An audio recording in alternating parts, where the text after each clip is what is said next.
Welcome back, guys. Once again, thank you so much for being here. Today we are going to talk about Teenage Mutant Ninja Turtles and my impressions after playing both the Pro and the limited edition versions of this pin. And as always, if you're interested in all things pinball and how to become a better pinball player, start right now by hitting that subscribe button.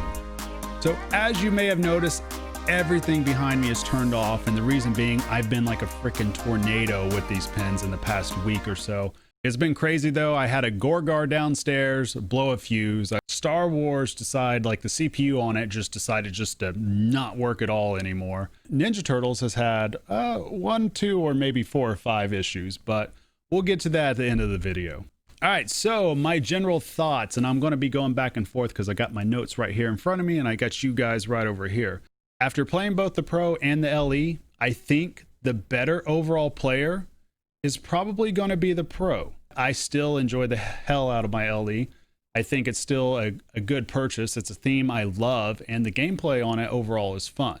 I just happen to think that if you're going for something that's reliable to something that doesn't play quite as clunky, the Pro might be the way to go. All right, guys, you heard me use the term clunky, and there's been a lot of talk about that. The layer shot, to where you have to hit it in for the training shot, I have had some issues with that shot in particular. But when it comes to this layer shot, legitimately, I'm probably hitting it maybe 2 out of every 10 times. And it's different because it's not necessarily that I'm just flat out bricking it. It's just the geometry of this shot is much different than, say, the away team on Star Trek. Truthfully, if you look at the pictures and you combine those up together, you'll notice that there's a reason why the away shot on Star Trek is a lot easier to hit. It is probably the toughest shot in the game and obviously the clunkiest shot in the game. I don't know yet. I'm still working my way around the rules. I kind of have a general roadmap mapped out in my head, but I'm not so sure if it's worth actually going for that shot just because it is difficult to hit and it does send your ball out of control when you don't hit it. And I don't know if the payoff is good enough for the way some of these turtles are set up compared to what you can just do to get into a multi-ball easily. When I play this in competitions, it's highly likely I'll be avoiding that shot altogether also. Let's get to some of the good parts of it though, because there are a lot of good parts in this game. The game plays fast. The shots are definitely slightly tighter than what I initially anticipated, but it just takes a couple of games, you get used to it, and they are hittable. The left side definitely feels like a Munsters clone to me. The shots feel exactly the same. The location of the Ninja Parlor / the turtle van going underneath there, it definitely feels just like I'm shooting at Herman. Foot combo plays very fast, and that goes into the using the right ramp, coming around to your left upper flipper, and then having to either hit the inner orbit or the center ramp. So if you hit the inner orbit, then your left ramp won't light. It'll actually be your center ramp that stays lit for the third and final foot collect. But if you hit your center ramp, that ball will come screaming around to your right flipper to where you'll have a shot at your left ramp. And what's hilarious about this is the Pro that I played on location, it plays fast, but not out of control fast. My LE, however, it's like it's on hyper speed drive. It is insane. I've had so many balls go through the center ramp and just flat out just go flying off the center ramp because it goes so quick, especially if you time it just right to where you go up the right ramp and you time your hit just right, like a one-time shot with that upper flipper into the center ramp. I've had a couple of times, it's freaking hilarious. It's actually gone up the center ramp, and as soon as it comes around that curve, it just goes flying off it straight to the left out lane. And I'm like, I did it the first time. I'm like, holy crap. I don't think I'll ever see that again. Turn around, I do it 2 games later. So it was pretty funny to see overall. And then that crane combo plays quick as well. That shot is a little bit earlier on the flippers, but it is manageable. I've had some games to where I can't miss that shot. I might hit it 5 or 6 times in a row, even though technically you just need to hit it 3 times in a row, and then you can collect your crane combo after that. But it's a very satisfying part of the game and a very satisfying, I guess, shot that you can make over and over and over again. It's definitely repeatable. In judging the Pro from the LE, the disc is not too noticeable, to be honest with you, on the Pro. When I was playing it, a lot of times I forgot it was even there until I started my Ninja Pizza multi-ball. Now on the LE, it's a completely different story. Since it's bi-directional, it'll turn left, it'll turn right. For me, it totally changes the gameplay and makes the game a lot more difficult. I had a much more difficult time trying to judge where the ball was going to go. I mean, that in itself is a lot of chaos going on. And so if anybody thinks that that doesn't make a difference, I'm telling you right now, it does make a huge difference. If you feed it around to any of the orbits, it will typically not hit off the slings, at least on the pins that I've played. They feed directly back into the flippers. The only issues I've really had, and I think a lot of this has to do with the pitch that I have my machine at. I have it at about 7.5, 8 degrees, somewhere right around there. So whenever I plunge and it comes around like a full plunge and it comes all the way around to my left orbit, I'll notice when that ball comes down, it'll actually skip past my my upper flipper. And at the same time too, when I hit my right ramp at times, it'll also do that hop and skip past my left flipper as well. On the Pro, I didn't notice that at all, even though the Pro that I played on location is set up very similar in terms of the degree. Why that's happening, I'm not quite sure yet. I probably need to change and just play around with what my pitch is at, and maybe I can smooth that out a little bit, but right now it definitely is a little bit jumpy. Other shots, of course, the right ramp is easily backhandable from your right flipper. It may not seem like it when you're trapped up. It looks like a tight shot, but honestly, I haven't had any issues hitting it. These flippers, they're insanely powerful. It sometimes almost feels like they're set too powerful. So keep that in mind when you get this machine, especially if you're getting a premium or an LE. Expect those flippers to be really powerful, and there's a chance you might have to adjust it. I feel like I need to jump back in there and possibly adjust the flipper power myself. The sound is great. Voice acting's great. The art package is excellent. Of course, we all knew that. My only gripe about anything is that it's noticeable for me that the overall theme is a remake. It's drilled into my head what exactly that theme song is supposed to sound like. So it is a little bit jarring to hear a different version of it, but it's not game breaking though, because the whole package really does come together really well.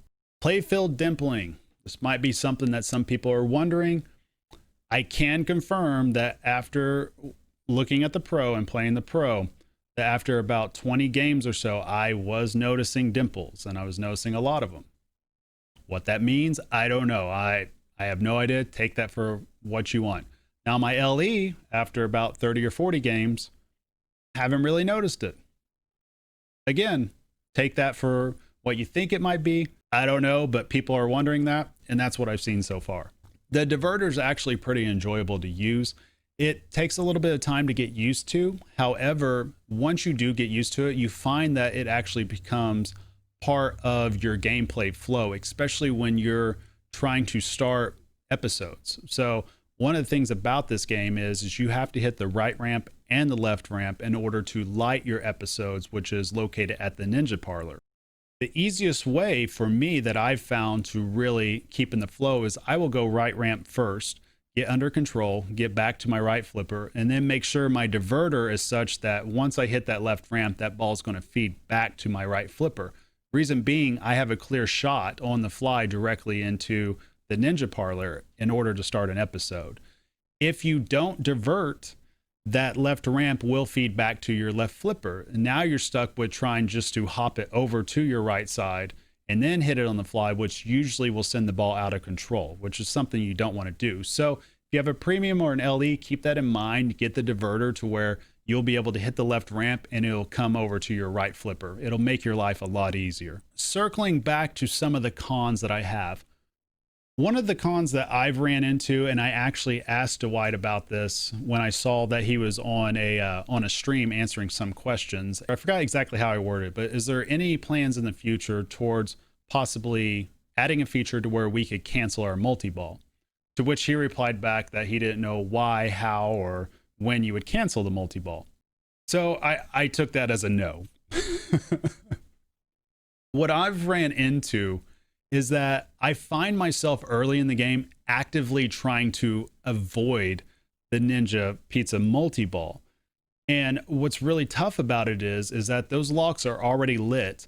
So whenever you're trying to start an episode, you're guaranteed to not only start your episode, but to get a ball lock as well. If you dig into the rule set, if you really dig into it, you'll find that a lot of these episodes, you don't necessarily need a multi-ball in order to complete them. They're just 3 or 4 shots at most to finish off. The multi-balls themselves, they don't have many points in them until you get to the jackpot. So it's not necessarily a multi-ball that you want to play on the fly. If you play it on the fly, quite frankly, you're not going to get any points out of it.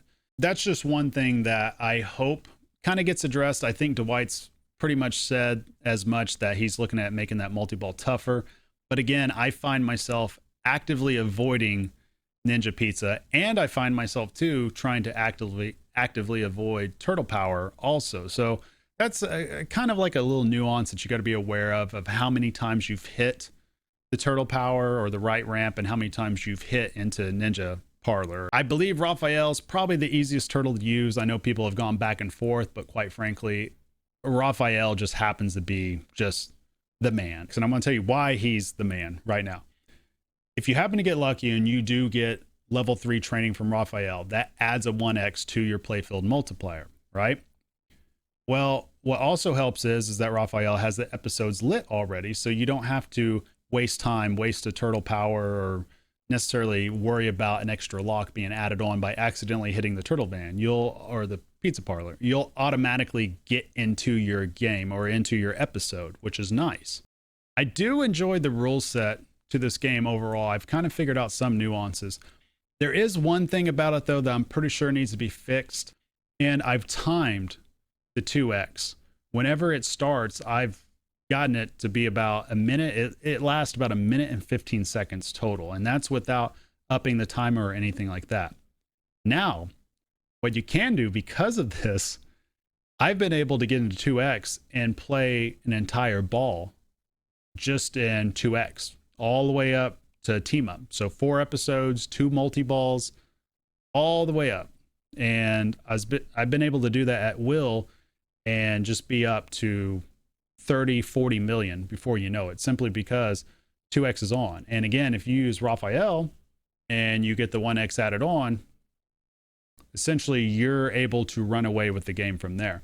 I'm not sure if that's something that really needs to be addressed. I feel like it might.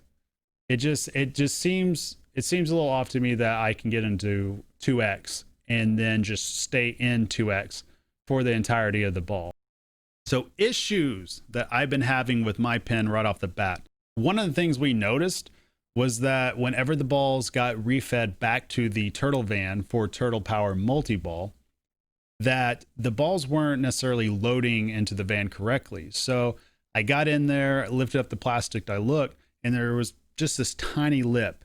And the ramp, to my knowledge, I don't know if this is right or not, I figured this ramp was supposed to be set inside the Turtle Van for the balls to easily feed. This ramp was underneath, so there's basically like about that much of a lip right there on the Turtle Van, so all the balls just kept stacking up. Another thing that happened is the diverter on the Turtle Van itself kept hitting the plastic rail for the ramp that came back around to the left orbit. It just kept hitting it over and over and over again. And I mean, it was a violent hit. It's like Mike Tyson just going off on it. It hit it so much, so hard that it scratched up the rail, and it eventually dug into the rail to where the diverter just got stuck altogether. At the end of the day, I ended up just taking a piece of foam and just slapping it on there. And ever since I did that, the diverter doesn't get stuck on the rail, the ball doesn't get affected by the foam, and everything works perfect now. The next thing I had go out on me was just flat out the node board that controls the motor to the spinning disc. That completely went out. And then also at the same time, my node board 9, which controls all the upper lights, or all the lights to the upper part of the playfield, they are basically just going bonkers. Like every 8 to 10 seconds, it'll just have this click sound, and then all the lights will go out, then they'll come back on, and that'll happen during gameplay and in between games with the pen just being on. It's a little disappointing, but it is what it is. Pinball is physical in nature, and a lot of times, sometimes things just break. In closing though, I would definitely recommend this game. For me, after playing both, I would say the Pro is most likely going to be the way to go. If you're looking at it just from a simple, reliable gameplay standpoint, that's a lot of fun. But if you're needing bells and whistles, the LE and the Premium, they obviously will have a lot going on. But heed my warnings on the issues that I've had, because I imagine there are going to be some that are going out in which maybe the ramp leading to the turtle van might be slightly misaligned. Maybe the diverter for some people might slam into the rail, scratching it up, getting stuck. Just keep these things in mind. If you're going to get this game, definitely keep it in mind.